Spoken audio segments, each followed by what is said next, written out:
आमदार सुरेश धस यांच्यावर मंत्री पंकजा मुंडे यांनी टीका केली आहे। मी भाजपची राष्ट्रीय नेता असूनही धस थेट आरोप कसे काय करतात? मुख्यमंत्री देवेंद्र फडणवीसांनी सुरेश धसांना समज द्यावी अशी मागणी पंकजा मुंडेंनी केली आहे। त्यावर सुरेश धस यांनी उत्तर दिलं की मला समज का? निवडणुकीत मी काही वेगळ्या उमेदवाराचा प्रचार केला नसून पंकजा मुंडेंनी एका दुसऱ्या उमेदवाराचा प्रचार केला असं उत्तर सुरेश धसांनी मुंडेंना दिलं। तर सुरेश धसांचे आरोप संपूर्णपणे चुकीचे आहेत असं म्हणत पंकजा मुंडेंनी धस यांचे आरोप खोडून काढले। त्यामुळे ऐन अधिवेशनामध्ये सुरेश धस पंकजा मुंडेंची पक्षांतर्गत धुसफूस चव्हाट्यावर आली, बाहेर आली। ज्या विषयामध्ये कुठलाही संबंध नसताना माझ्या नावाचा उल्लेख करणं किंवा कुठल्याही टिप्पणी करणं वैयक्तिक पद्धतीने हे त्यांनी करणं अपेक्षित नाही आणि त्यांनी ते करू नये। पक्षाच्या भूमिकांना ठेच पोचू नये म्हणून मी गेले 4-5 महिने नागपूर अधिवेशनापासून ते आतापर्यंत गप्पा बसले, पण मी आता पक्षश्रेष्ठींना विनंती केली आहे की त्यांना समज द्यावी। मला समज देण्याचं काय कारण? मला समज द्या, मी काय भारतीय जनता पक्षाचा उमेदवार सोडून दुसऱ्या उमेदवाराचा प्रचार केलेला नाही। त्यांनी भारतीय जनता पार्टीचा उमेदवार सोडून दुसऱ्याचा प्रचार केलेला आहे, शिट्टी या चिन्हाचा प्रचार केलेला आहे। मग कारवाई करायची तर त्यांच्यावर कारवाई करा असं माझं मत आहे। मुख्यमंत्री किंवा तुम्ही राष्ट्रीय सचिव स्वतःला मानता आणि बीड जिल्ह्यात माझी एकच सीट मानता, मग कसं काय राष्ट्रीय सचिव असू शकतो? या राज्यामध्ये अनेक लोक जे भारतीय जनता पार्टीशी निगडीत होते ते अपक्ष उभे राहिलेले आहेत, अनेक लोक दुसऱ्या पक्षाचे अपक्ष उभे राहिलेले आहेत। डायसवर जाऊन प्रचार करून मतदानाची मी विनंती केलेली आहे। त्यामुळे ह्याचं उत्तर मला द्यायचं नाही, कारण आरोपच चुकीचा आहे।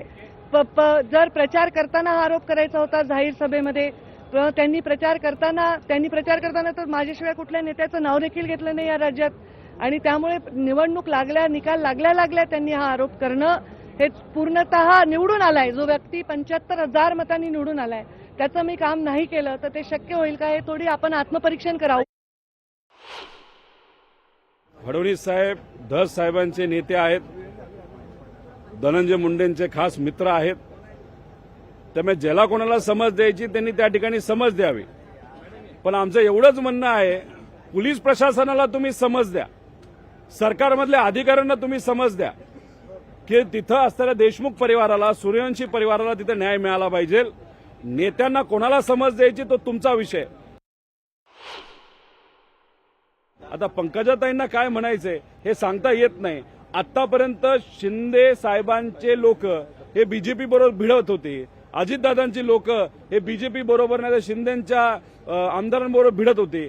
आता बीजेपी मध्येच आमदार एकामेकाच्या विरोधात भिडायला लागलेले आहे। म्हणजे 3 महिन्यामध्ये ही परिस्थिती असेल तर वर्षात काय होईल, 2 वर्षानंतर काय होईल आणि 4 वर्षानंतर तर या सरकारमध्ये काय होणार आहे मला माहित नाही।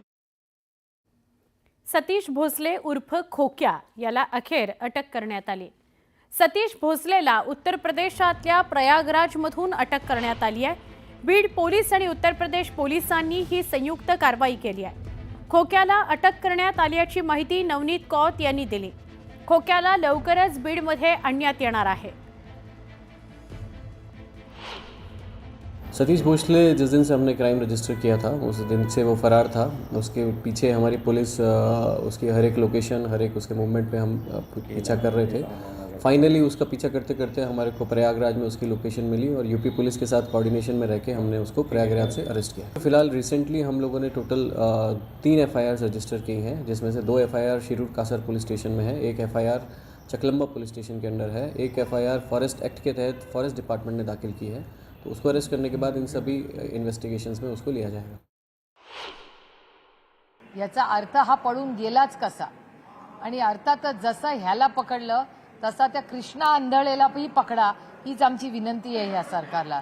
गेले 3 महिने झाले दररोज जो 7वा खुनी आहे, गुन्हेगार आहे, ज्याला फाशी झाली पाहिजे असा कृष्णा आंधळे या सरकारला का मिळत नाहीये, हा माझा प्रश्न आहे या महाराष्ट्राच्या सरकारला। सुरेश धस यांचा कार्यकर्ता असलेल्या सतीश भोसले उर्फ खोक्याला अटक करण्यात आली। यावर आता खुद्द सुरेश धस यांनी प्रतिक्रिया दिली। खोक्याला अटक झाली ही चांगली बाब आहे असं धस म्हणाले। तसंच कायद्याप्रमाणे त्याच्यावर कारवाई सुद्धा होईलच असंही त्यांनी म्हटलंय। गुन्हा केला म्हणून कोक्याला अटक झालेली आहे असं त्यांनी स्पष्ट केलं. अत्यंत चांगली बाब आहे. त्यांनी जी चूक केलेली आहे त्या संदर्भात त्याला अटक झालेली आहे आणि आता कायद्याप्रमाणे त्याच्यावरती कारवाई होईल.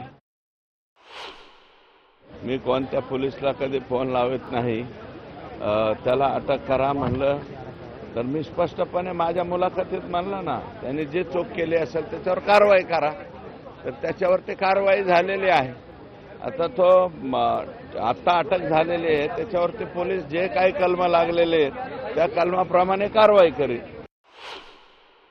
संतोष देशमुख हा भारतीय जनता पार्टीचा बूथ प्रमुख आहे आणि बूथ प्रमुखासाठी मी हे प्रकरण तेवढं ठेवलंय आणि आणखी काही दिवस जोपर्यंत संतोष देशमुखच्या खुन्यांना फाशी होत नाही तोपर्यंत हे प्रकरण मी तेवढं ठेवणार. सरकारचं लक्ष वेधण्याकरता भाजप आमदार विक्रमसिंह पाचपुते यांनी विधानभवन परिसरात अनोखं आंदोलन केलं. बनावट पनीर घेऊन विधिमंडळात त्यांनी प्रवेश केला. आज लक्षवेधीद्वारे अन्न आणि औषध प्रशासनासमोर विक्रमसिंह पाचपुते सवाल उपस्थित करताना दिसले. त्यावर अजित पवार यांनी उत्तरं दिली. मामा कृपया हे अध्यक्षांकडे आणि पनीरच्या नावाखाली मोठ्या प्रमाणावरती तेलाचे गोळे हे खाल्ले जातात हे दुर्दैव आहे. आणि हे सगळं जो कोणी विक्री करतो त्याला पकडल्यानंतर फक्त मिसब्रँडिंगचा गुन्हा त्याच्यावरती दाखल होतो आणि त्याला शिक्षा काही खास अशी नाही आहे.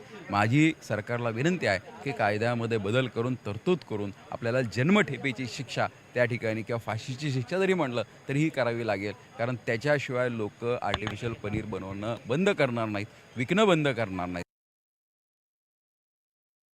लोकांच्या जीवाशी खेळण्याचा हा प्रकार आहे.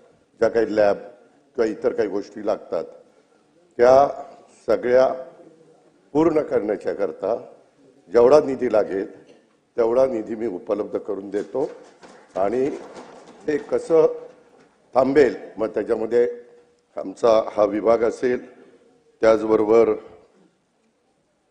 पोलीस विभाग असेल, जे जे विभाग ह्याच्याशी संबंधित येतील त्या विभागांना पण विश्वासात घेऊन काही झालं तरी हे जे फेक पनीर आहे त्याच्या संदर्भातलं तातडीनं त्याच्याबद्दलची कारवाई त्या ठिकाणी केली जाईल. सरपंच संतोष देशमुख हत्या प्रकरणातील मुख्य फरार आरोपी असलेल्या कृष्णा आंधळेला नाशिकमध्ये बघितल्याचा दावा स्थानिकांनी केलेला आहे.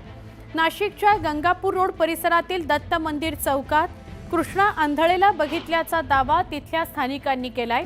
यानंतर आता तातडीनं पोलीस घटनास्थळी दाखल झाले. पोलिसांकडून प्रकरणाचा शोध सुरू आहे. या परिसरातील सीसीटीव्हीचा तपास केला जातोय. एका दुचाकीवर कृष्णा आंधळे आणि आणखी एक साथीदार या ठिकाणी सकाळी 9:30 वाजता दिसल्याचा दावा स्थानिकांनी केलाय. त्यामुळे कृष्णा आंधळे नाशिकमध्ये दबा धरून बसलाय की काय अशी चर्चा सुरू झाली आहे. पोलीस नाशिकला पोहोचलेत, अधिक तपास करतायत. कृष्णा आंधळे हा नाशिकमध्ये दिसल्याचा दावा काही प्रत्यक्षदर्शींनी नाशिकमध्ये केलेला आहे आणि या सगळ्या अनुषंगानं पोलिसांकडनं ज्यावेळेला तपास केला गेला त्यावेळेला नाशिकच्या सुयोजित बिल्डिंगच्या एका CCTV कॅमेरामध्ये ज्या पद्धतीचं वर्णन प्रत्यक्षदर्शींनी सांगितलं त्याच वर्णनाचा एक व्यक्ती जो आहे तो त्याच्या सहकार्यासोबत दुचाकीवरून जात असताना या ठिकाणी आपल्याला दृश्यांमध्ये पाहायला मिळतोय. त्याची ही सगळी दृश्य आहे. हे प्रत्यक्षदर्शी आहे आणि ह्या प्रत्यक्षदर्शींकडनं ही सगळी माहिती जी आहे ती दिली जाते. आपण त्यांच्याशी बोलणार आहोत. आता जे समोर तुम्हाला चित्र दिसतंय, CCTV दिसत आहे, ते नेमकं काय आहे आणि आपण जो व्यक्ती बघितला तोच हाच आहे का आणि हा कृष्णा आंधळे आहे हा दावा कशावरनं?